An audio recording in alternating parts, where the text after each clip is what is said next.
I swear to God, the djembe was not my idea.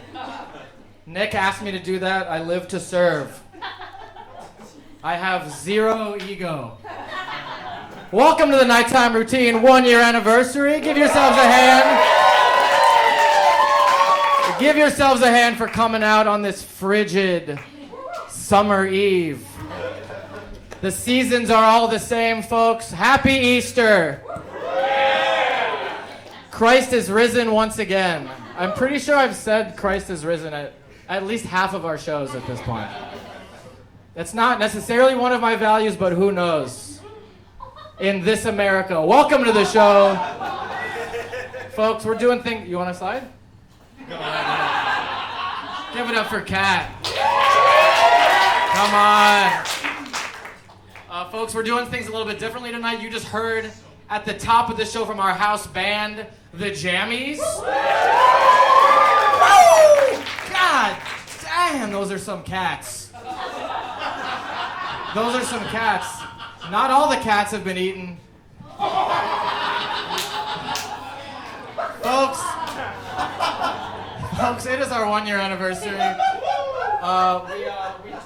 We took last month off. We were really excited to celebrate our anniversary last month for the October show. But honestly, to tell you guys the truth of what happened, I was biking around the city and I kept seeing skeletons and gravestones in people's lawns. And I just thought it seemed like our city needed time to heal. And that's really the first official joke of the monologue. So starting off at zero, folks. Starting off at zero. So this is a talk show. We have some great guests for you tonight. We have KARLI MARULLI. We have our distinguished guest coming up a little bit later. Very mysterious for a bit of a serious interview. You love the dry shit, folks. You love the dry shit. Is there a little feedback? Is that me? No, you're... Okay, a teeny bit. I'll stand over here. We got ASAD BENBOW. And we have your headliner, YEDOYE Travis. Give it up. Drinks in the back, courtesy of Monica. Give her a hand. There is a bar in the front of the bar, but you will be going to the bar in the back of the bar. Give Monica your tips. She's cooking back there. She's fermenting the alcohol in her basement. No, it's above board. It's all top shelf. Even the bottom shelf is top shelf, folks. So it's a talk show. Let's get into it, huh? We haven't done a show since September 20th. What did we miss? Let's go over some headlines from the past 2 months. Oh, this is cool. Dick Van Dyke has endorsed Kamala Harris for president. Exciting stuff. That could really turn the tides. Let's see how that plays out. He's the ticket, folks. No, but seriously, folks, what is in the news? We gotta talk about it. We gotta talk about the old man and the half-black lady, folks. That's right, Quincy Jones has passed, leaving Rashida Jones fatherless. Rashida Jones is fatherless, folks. Quincy Jones produced Thriller. Very sad to lose him, very sad. But there's always a silver lining. She's no longer a Nepo baby. That's right, great news for you streamers out there. We can all go back to watching Parks and Rec guilt-free. No longer a Nepo baby, just a sexy orphan.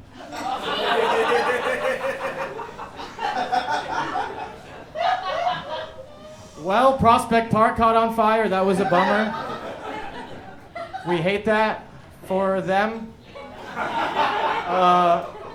But then there was, then the city smelled like, smoke the whole next day, as you recall. Those of you who didn't fly in from the South. Anyway, the whole country is the South now. Okay, we'll talk about that later. We're going to talk about that later. It's all the South because directions are relative. The magnetic poles swap every billions of years. Wow, I really strayed far from the topic that's on this card. So Prospect Park was burning. There were wildfires. The city smelled like smoke. But actually, it didn't make sense for that to be caused by the New York fire. The real cause of the smell of smoke was that there was a bigger fire in New Jersey. Wildfires in the woods in northern New Jersey. Pretty rare that it's kind of the first time Jersey is overshadowing New York. But because of the state's cultural context, they're still classifying it as a trash fire. Oh, sorry, there's a correction. A grease fire. They're calling it a dirty, greasy grease fire. Sorry, hang on, I'm getting an update. My mother is reminding me I'm Italian American. They're reclassifying it as a regular fire, just a forest fire, my mistake. It was actually a hardworking and creative fire. Sources are telling us the fire was a good actor. Experts are saying Black, Italian, and Korean fires are the best actor fires. Squid Game. What else, folks? Well, tonight, now that you're all here and the doors are closed, we can acknowledge bigger than the 1-year anniversary, there's a much bigger event.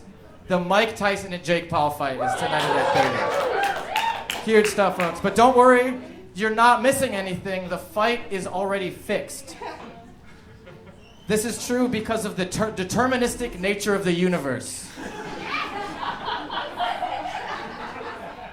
Well, come on, folks. We all want to see Mike Tyson. Is this going long, or we're having fun, right? Okay, we all want to see that 58-year-old Tyson beat that spoiled brat Jake Paul. What a little fascist little creep that guy is, right? But it's tough. The bones, they get frail. Who knows what's going to happen? I'm personally abstaining from watching the fight because Mike Tyson is a domestic abuser. And because I had a conflict. But it's mostly the first thing. But despite Mike's, sordid past, it's still better than a white guy with bad vibes, am I right? Don't hold back, Mike. Treat him like the woman you cherish most on this earth.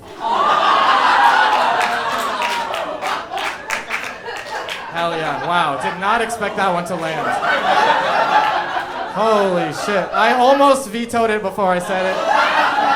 Sometimes you double down.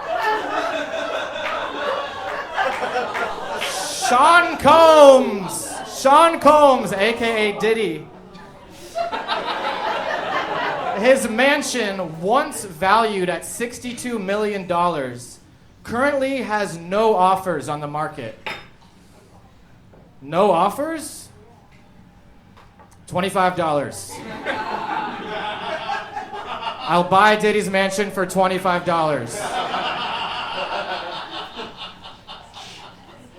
No joke. And finally, the erection. Sorry. Everyone told me not to do that, but sometimes you have a little fun. Okay, we're gonna get serious. Look, we have to ask ourselves some tough questions, folks.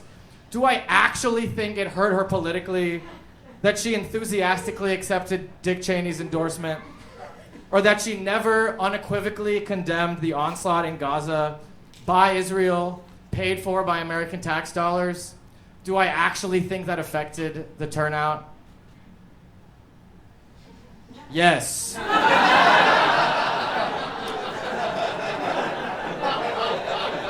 Do I really think she should have gone on Rogan's podcast? Would that have made a difference? Yeah.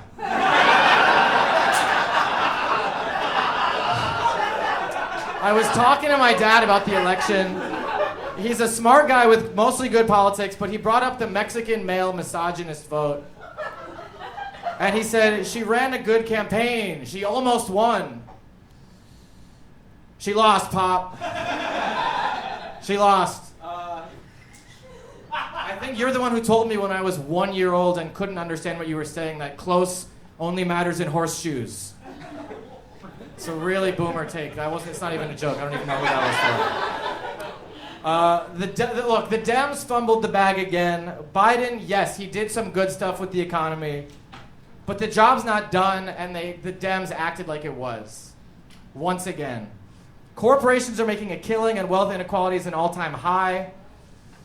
And so people feel like, I'm being a little bit serious just for 1 minute. People feel like shit is not working.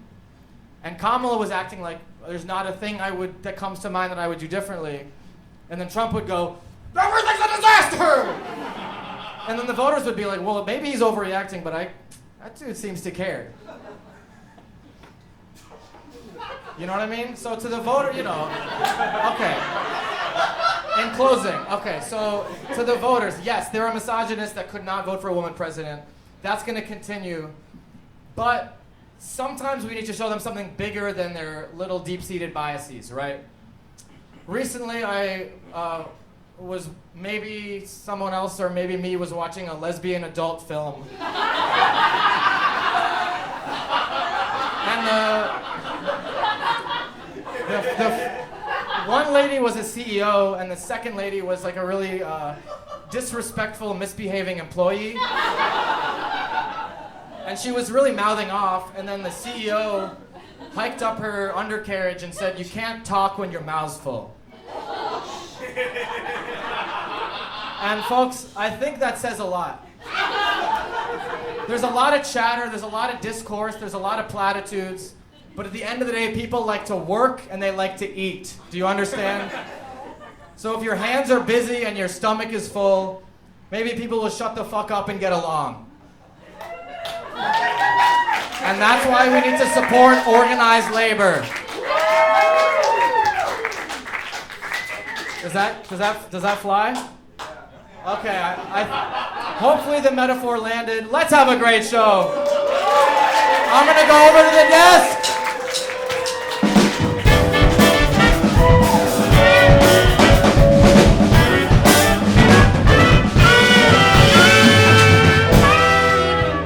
Let's go.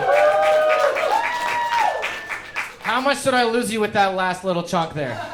It's fine? Okay, cool. The metaphor stands. Folks, are you ready for your first guest?